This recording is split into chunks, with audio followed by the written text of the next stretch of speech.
Hello there, welcome back to Perkins Pipes. Got my unmarked Danish billiard estate pipe with me today. One that I enjoy very, very much. I do enjoy that billiard shape. Just love how my finger curls around the bowl there as I'm using the pipe. So, nice handsome pipe. Got something interesting for you today. I hope they're all interesting, but as always, let's get this guy lit. Let's get to talking.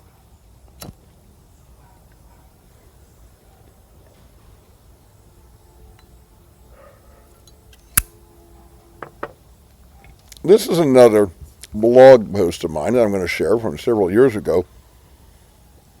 And I will link to the blog in the notes below. And this one has an interesting title. Hopefully it was interesting. I think it got a lot of reads at the initial time of posting, called Peripatetic of Light.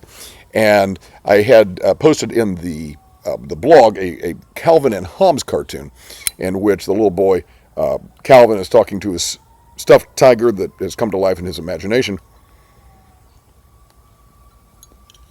The little boy says, "What if someone calls us a pair of pathetic peripatetics?" And Hobbes just stares for a moment. He says, "I've never heard of anyone taking the trouble to rhyme weird insults." And the little boy says, "But should we have a ready retort?" And then the post begins like this. "Not long ago, an idea hit me for how I want to be remembered. If I decide this is something that should go on my tombstone, I will need to make sure my family knows how to spell it correctly, for it involves a word you don't hear every day. I would love to be known as a peripatetic of light." If people are familiar at all with the word peripatetic, they will most likely associate it with Aristotle. As a term related to him, it comes from the Greek word for the walkways of the Lyceum, the school founded by Aristotle.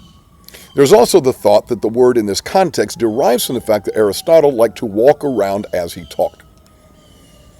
As far as that goes, I'm a huge believer in walking while thinking and talking. But that's not what led me to this moniker for myself.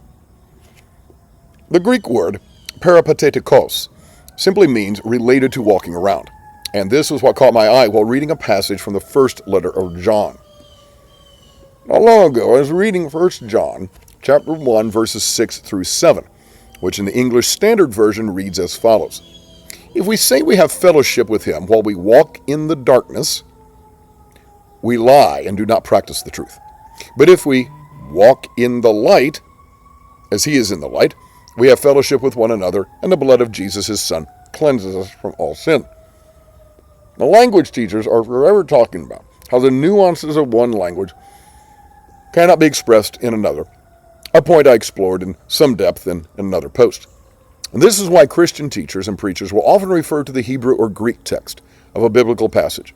And when I was reading 1 John 1, verses 6 through 7 in Greek, I was struck by something.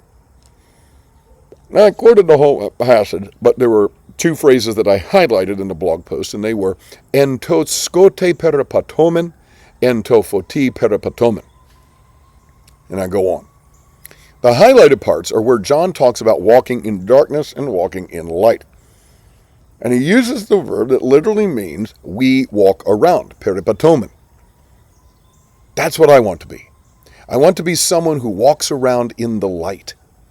By focusing on the literal meaning of the Greek verb, I have an image not just of walking, but of doing everything in the light, even when there is darkness around me. I can imagine doing the laundry and making my lunch for work and going to the store while enveloped in a cloud of light. I can see myself in the Stygian blackness of the pains that assail us all, yet going through such fearsome darkness, cloaked in light. After all, as David says to God in Psalm 139, verse 8, "If I make my bed in hell, behold, thou art there." King James Version.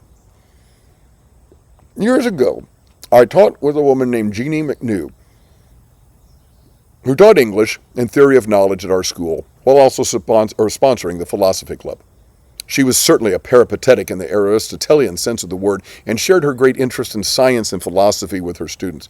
But she was also what I would call a peripatetic of light. As a passionate Catholic, she played flute at her church, and she and her friends recorded an album of worship music. One of the songs of which captures what I am talking about.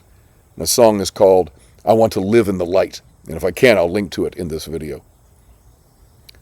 And then the post ended like this. So there it is.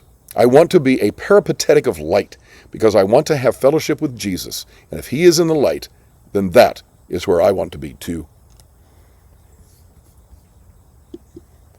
Well, this really isn't going to be an episode about Greek words and the power of language and looking at stuff in the original and the nuances and all that. It's not really about that.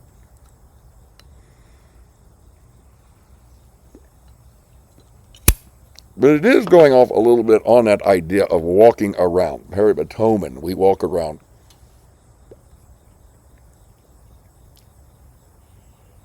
I don't want to just go to church. I hope I don't. I hope that's not what I do in my life. I don't want to just go to church. I don't want to just read the Bible, check it off the list. Yeah, I did that today.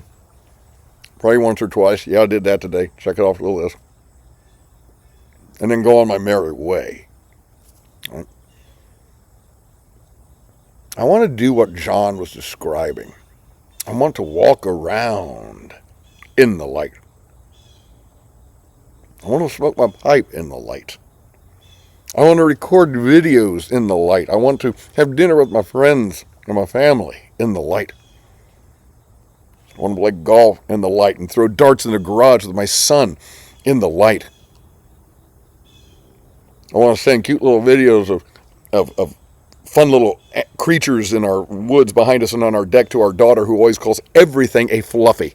It doesn't matter whether it's really a fluffy animal or not. Every little thing. And then she's a junior in college, but she still calls everything. She says, "Ooh, a fluffy." I want to send her videos of fluffies in the light.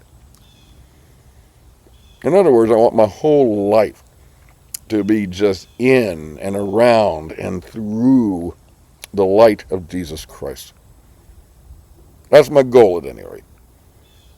Perhaps, if my family thinks it's a worthy epitaph, they might carve that on my tombstone. Here lies Steve Perkins, Peripatetic of Light. Is that you? Or do you even desire that? Maybe you don't even desire that and say, you know what, that's cool for you. Dude, that's not me. Okay. Talk to us about why. What else guides you? How else would you like to go through life if not that way? On the other hand, if that idea intrigues you, what would it take for you to become a peripatetic of light? As Malcolm Guite likes to say, I do these little things in order at last to do nothing. Or as I like to say in Latin, Parva agam ut tandem, nihil agam. Have a wonderful day.